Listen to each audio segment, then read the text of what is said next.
Assalamualaikum warahmatullahi wabarakatuh. Selamat datang di Jalan Surga. Ceramah kali ini dibawakan oleh Ustadz Abu Humairah. Semoga ceramah beliau menjadikan jalan kepadanya dan mendapatkan surganya.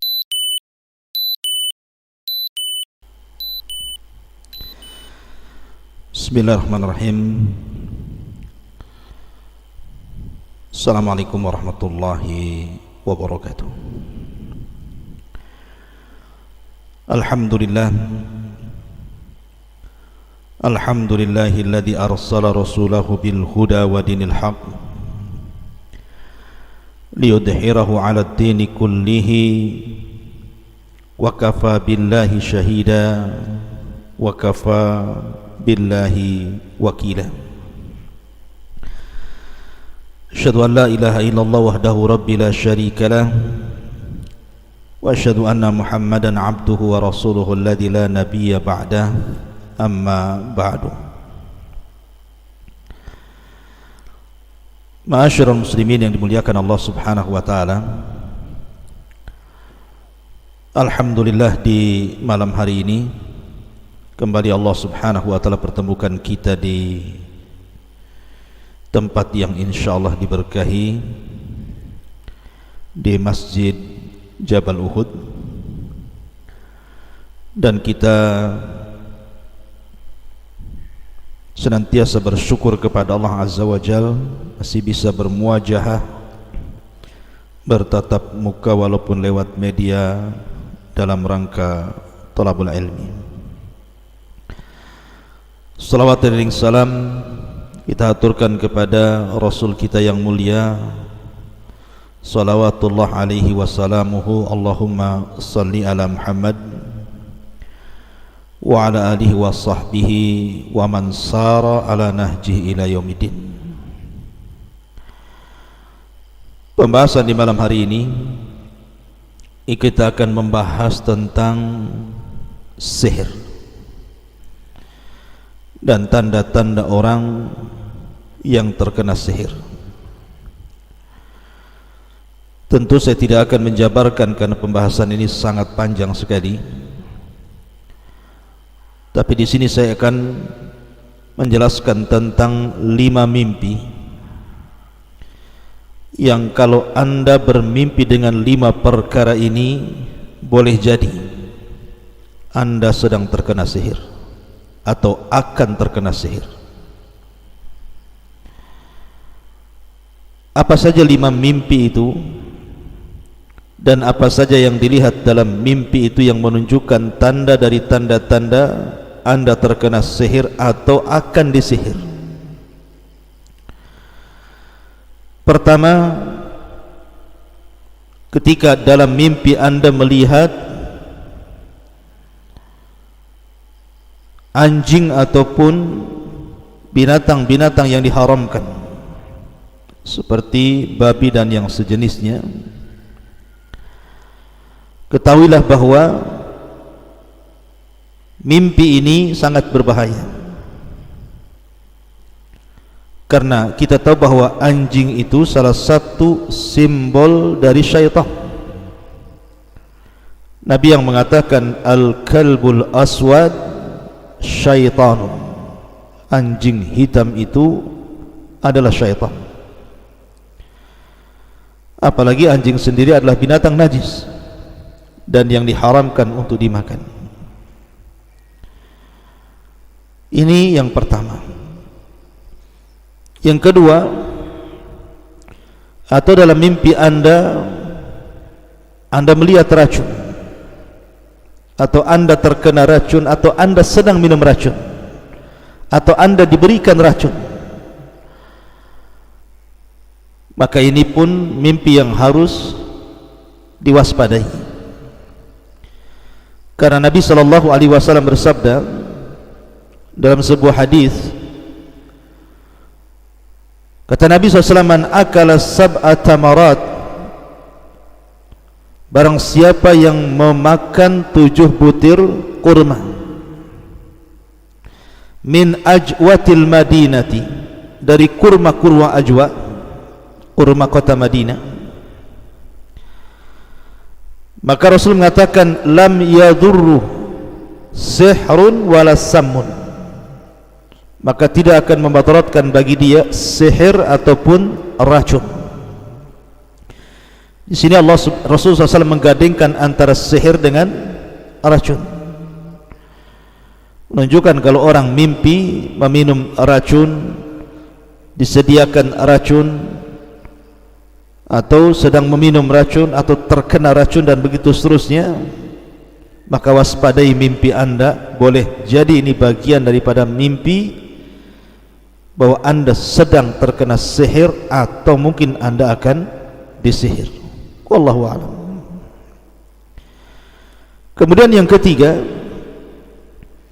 ketika dalam mimpi anda melihat semacam ular, kalajengking dan binatang-binatang yang berbisa lainnya, mungkin ular-ular itu dalam mimpi menyerang anda, atau anda sedang dililit ular, atau anda sedang di tengah-tengah ular dan begitu seterusnya, maka mimpi ini juga waspadai, karena ular itu salah satu binatang yang digunakan oleh tukang-tukang sihir Fir'aun ketika duel dengan Nabi Musa alaihi salatu wassalam. Ketika Allah katakan qala bal alqu fa idza hibaluhum wa isiyuhum yukhayyalu ilaihi min sihrihim annaha tas'a. Ketika Musa katakan silahkan kalian lempar, maka kemudian mereka pun melempar tali-tali yang ada di tangan-tangan mereka, maka kemudian dihayalkan seolah-olah tali-tali itu menjadi ular-ular yang bergerak.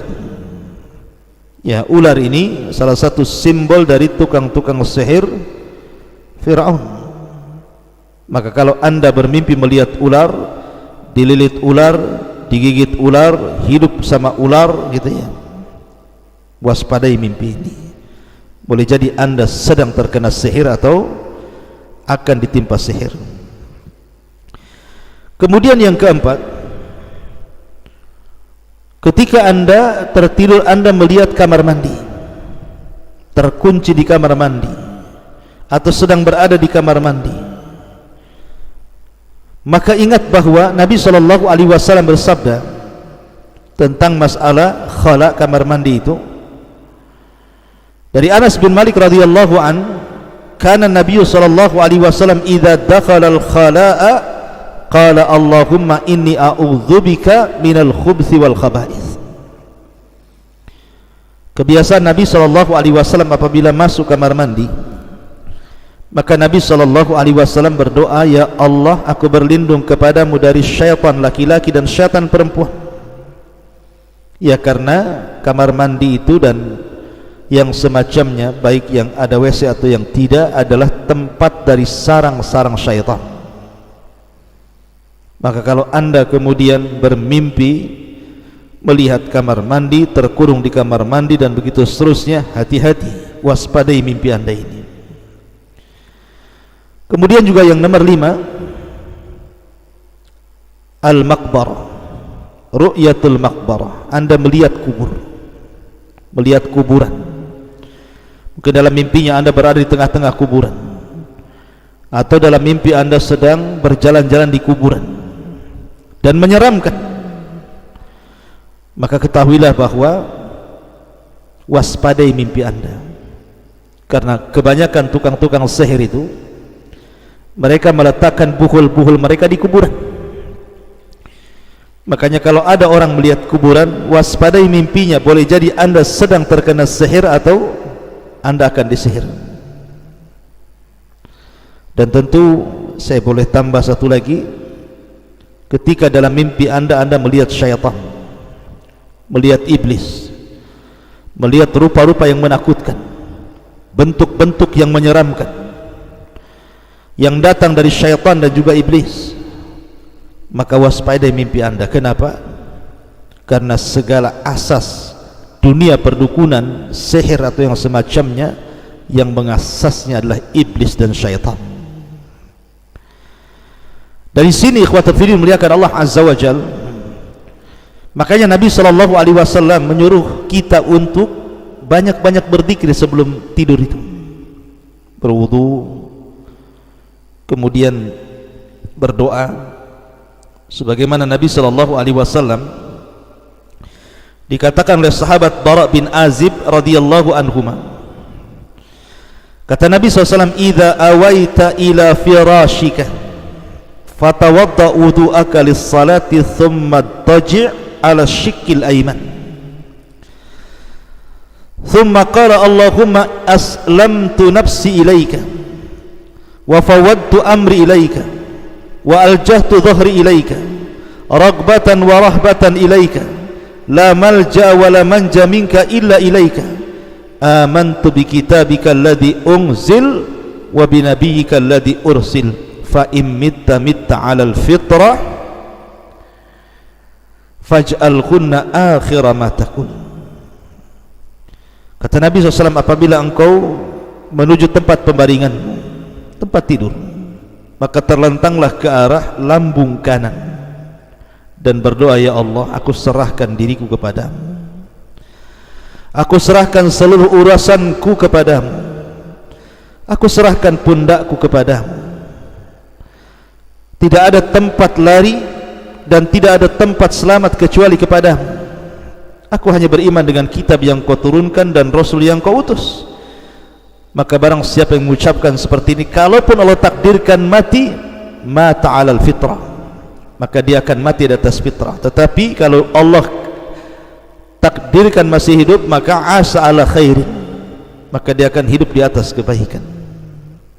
Makanya juga disunnahkan membaca qul a'udzu birabbil falaq, qul a'udzu birabbin nas, qul huwallahu ahad, kemudian diusapkan dari ujung kepala sampai kaki supaya tidak ada gangguan dari syaitan.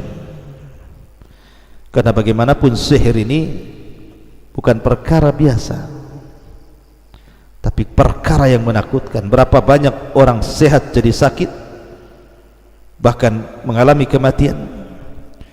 Berapa banyak orang yang kemudian yang tadinya bersahabat jadi bertengkar. Berapa banyak suami istri akhirnya bercerai. Berapa banyak orang bermusuhan dan bertumpahan darah dan begitu seterusnya. Ini akibat pengaruh sihir. Makanya kita berdoa kepada Allah Subhanahu wa taala agar Allah Subhanahu wa taala jauhkan kita dari segala jenis sihir yang dikirimkan oleh tukang-tukang sihir yang jahat.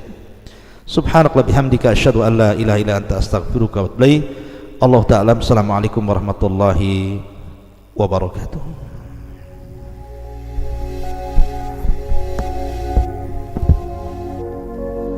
Alhamdulillah, Anda telah menyimak ceramah Ustadz Abu Humairoh. Semoga bisa memperdalam keimanan kita kepada Allah. Amin. Wassalamualaikum warahmatullahi wabarakatuh.